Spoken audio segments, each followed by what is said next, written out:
For many people, the Ten Commandments are the very epitome of biblical law. Some have claimed that these edicts comprise the most perfect law code ever made, the absolute moral guide for people of any age. But this opinion, while it sounds pious and respectful of the biblical text, isn't exactly correct, because the Ten Commandments in themselves aren't really a law code.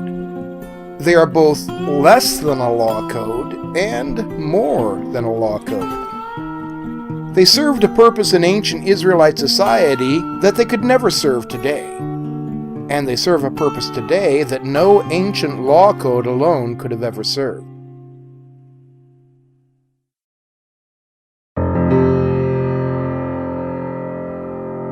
Most of us are familiar with the story of the Ten Commandments. After the Israelites had been delivered from bondage in Egypt, they returned to Mount Sinai, where God had first revealed himself to Moses. There, God gave Moses the first of his laws, the Ten Commandments, engraved on tablets of stone. God also gave Moses many other laws there at Sinai, but the Ten Commandments were the only ones carved in stone. Or were they? Look at this picture of one monument that displays Hammurabi's Code, a law code from ancient Babylon dating to about 1750 BC, at least 300 years before the time of Moses. King Hammurabi had his laws inscribed on monuments and set up around the borders of his kingdom. Some of his laws seem rather harsh by modern or even by biblical standards. For instance, the penalty for robbery was death. Other laws, however, seem pretty familiar. If a man destroys the eye of another man, they shall destroy his eye. If one break a man's bone, they shall break his bone. This line, of course, is quite similar to the so-called lex talionis, or law of retribution, that we find in Exodus 21 and other Old Testament passages, summarized typically in the phrase, an eye for an eye and a tooth for a tooth. And Hammurabi's code is not the earliest law code from the ancient world. The law code of King Ur-Nammu from ancient Sumer is about 300 years older still. Several ancient Near Eastern law codes have survived, typically in fragments, up to our very day.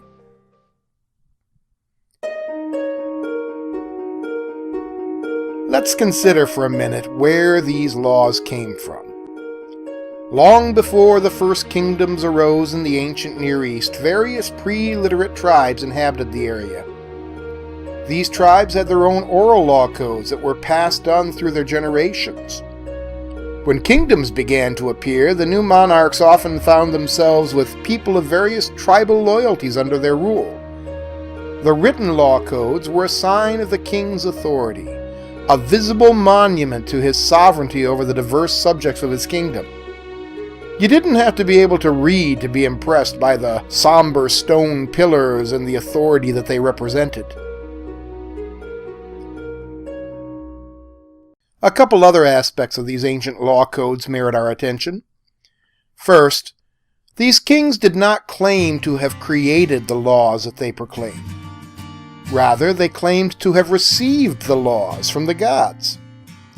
The top of Hammurabi's stele depicts the great king standing before Shamash, the god of justice, who presents him with the scepter of authority. Ancient kings did not wish to be thought of as tyrants. They believed that they had been granted authority by the gods for the primary purpose of establishing justice in their realms. Kings who failed to promote justice would be judged themselves by the divine powers. The promulgation of the law was one of the ways that kings performed their most sacred duty.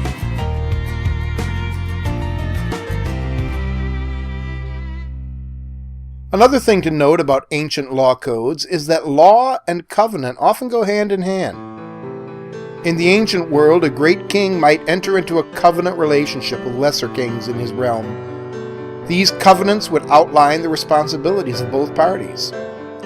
In the Bible, the covenant form and the legal form have essentially been merged, so that the laws are presented as the requirements of a covenant between God and his people. A little more on that later.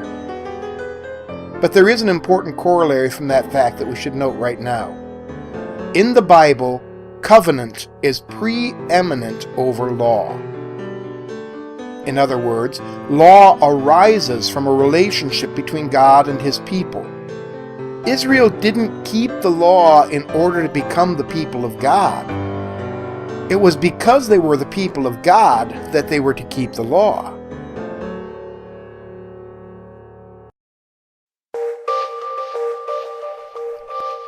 There's another general feature of ancient law that we should note before we turn to the Ten Commandments. Biblical laws come in two forms. The first is what sounds like a straightforward command. You shall do this, or you shall not do that. The other kind is more syllogistic, we might say. If this happens, then you do this. Scholars call the first kind of law apodictic, according to the saying. The second kind of law is called casuistic, according to the case. In the ancient Near East and in the Bible, casuistic law, the second kind, is far more common than the first kind. It's more practical and more easily enforced, since judges have a clear set of guidelines to use for assigning penalties to those who are convicted of crimes. In the Bible, both apodictic and casuistic laws are found. Obviously, the Ten Commandments are an example of apodictic law. But most biblical laws are casuistic, just like in the other ancient Near Eastern law codes. Now, let's look at the Ten Commandments themselves. First of all, we should note that these commandments are quite different from the law codes of Hammurabi or Ur-Nammu, or even the law collections elsewhere in the Old Testament. Formally, they are apodictic, simple pronouncements of what will or will not be allowed. But the fact that the Ten Commandments include no instructions for punishing lawbreakers makes them rather impractical as a guide for judges. Furthermore, the Ten Commandments are too ambiguous to serve as true laws. For instance, how does one keep the Sabbath day holy? What does it mean to do no work? How do we define work? The rabbis in Jesus' day devoted a great deal of effort to that question. Or what about the fifth commandment? Honor your father and mother. Isn't it possible that there would be differences of opinion regarding what constitutes honor and what might be considered dishonoring? And then, most of all, look at the last commandment. You shall not covet. How would the authorities know if someone was coveting? Would they commission a group of mind readers to police the thinking of the Israelites? Obviously, as a law, the 10th commandment is unenforceable. So does this mean that the 10 commandments are a bad law code? No. What it means is the 10 commandments aren't really a law code at all. They are the foundation of the Israelite laws, but they are not in themselves a law code. They couldn't be, because they provide no guidelines for the administration of justice. What we have in the Ten Commandments is a set of covenant stipulations. Or, to put it more simply, they are vows, like the vows one takes when entering into a marriage. On Mount Sinai, Moses led the Israelites into a covenant relationship with their God. The Ten Commandments form the basis of that covenant, the major provisions that are then fleshed out in the rest of the Israelite laws. They were obligations that the Israelites accepted on themselves, not laws imposed on them by external authorities. So taking that marriage metaphor a little further, marriage vows typically express the ideas that we're accepting someone as our husband or wife, and that we're going to forsake all others and be faithful to them alone. Not surprisingly, that's where the Ten Commandments begin as well, with a call for Israel to forsake all other gods and to be wholly faithful to the Lord. That phrase, "you shall have no other gods before me," is a little bit misleading in English. The Hebrew text means that there are to be no gods in the Lord's presence. So wherever the Lord is worshipped, other gods are banned. The commandment doesn't necessarily mean that no other gods exist. But for Israel, that matter is irrelevant. Just as a married woman should not have to be checking out the other men, The Israelites were not to be drawn into the worship of other gods. The next 3 commandments, like the first commandment, deal with Israel's relationship with God. The rejection of idolatry was absolutely unique in the ancient world, and scholars have struggled to understand where this idea might have come from, if not from God himself. It's also remarkable that in spite of all the commandments that the Israelites neglected, they seem to have been quite faithful to this one. Archaeologists have unearthed nothing in ancient Israel that has been positively identified as an image of the Lord. Now, as an aside, I should mention here that the golden calves that King Jeroboam set up in his shrines in Bethel and Dan weren't images of the Lord per se. In the ancient Near East, gods were often depicted with an animal that would be distinctive for that god. These animals sometimes served as mounts for the gods. When they visited the earth, the gods would be pictured standing or riding upon the animals. Jeroboam's golden calves weren't really idols, but they were mounts where they expected the Lord to rest when he entered his shrine in those various places. They served much the same function as the cherubim did in Solomon's temple. The main problem with the golden calf images, the thing that made the biblical authors so angry about them, is that the bull calf was associated with the pagan god Baal, essentially making the Lord and Baal the same god. Now, the third commandment, not taking God's name in vain, primarily refers to the use of God's name when taking vows. If someone took a vow or made a promise in the name of the Lord with no intention of following through, they essentially demonstrated their disrespect for God. They were trying to use God's name to sound sincere and to deceive others, but they had no fear of God and his ability to protect his reputation. In the fourth commandment, the Israelites vowed to set aside a day for worship and rest.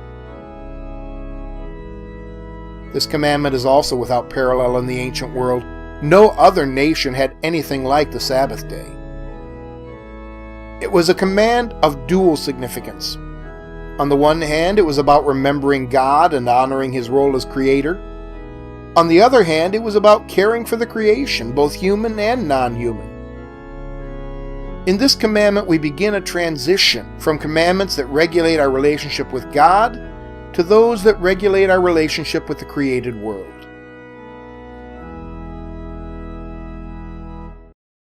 The next commandment, honor your father and mother, is the first one specifically about human relations. It's an interesting place to begin that section of the Ten Commandments. The rest of the commandments, as I'll be arguing below, seem to go in a descending order of severity. This one, however, doesn't seem to us to be so crucial. Part of the issue for us is that we don't obsess about issues of honor nearly as much as ancient peoples did. In the ancient world, honor could be more important than life itself. But I think there's another reason for this commandment's location here. Our father and our mother represent our first and primary human relations. They're the givers of life. They're the arbiters of God's blessings to us. Ideally, they should be the closest thing we experience to God on this earth. It's no wonder that the book of Leviticus, when it expands on this particular commandment, says that we are to revere our parents, using a word that elsewhere in the Bible is used only of our attitude toward God. The way we think about our parents reflects in some sense our attitude toward all authority, including our attitude toward God's authority. The next 4 commandments deal with injury to other people. They begin with the worst injury that we can inflict, murder, and then they continue to the devastating crime of adultery, and then on to theft. Now, while murder and adultery were always considered capital offenses, it should be noted that there was apparently a good deal of mercy allowed in the cases of adultery if the spouse chose to extend it. Think about the case of the prophet Hosea and his unfaithful wife Gomer. Apparently, Hosea had originally intended to sell Gomer as a slave, but then was instructed by God to buy her back for himself.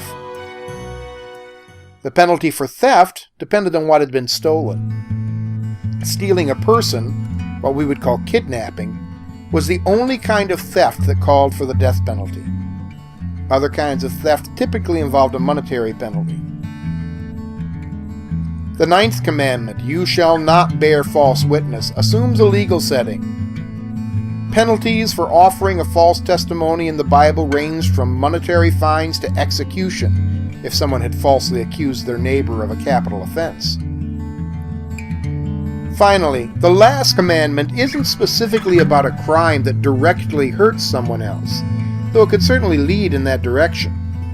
Covetousness, a desire for things that belong to others, can give birth to greed, to thanklessness, and to general unhappiness. Allowed to continue on unchecked, covetousness leads to rampant consumerism, indebtedness, and a widening gap between the rich and the poor. It can also lead to adultery and theft and even murder, as in the tragic case of King David and his infatuation with the married Bathsheba.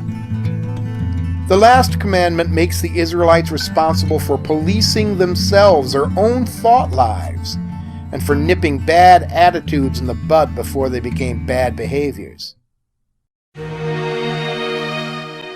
In the collected laws of Israel, we often find reflections of the 10 Commandments. Several chapters in the book of Leviticus, for instance, the bulk of the book of Deuteronomy, are basically commentary and expansion on these 10 vows. But once again, it's important to note that the commandments were not designed to bring Israel into a relationship with God. Israel was to obey the 10 Commandments because they had a covenant relationship with a loving God who had called them into communion with Himself.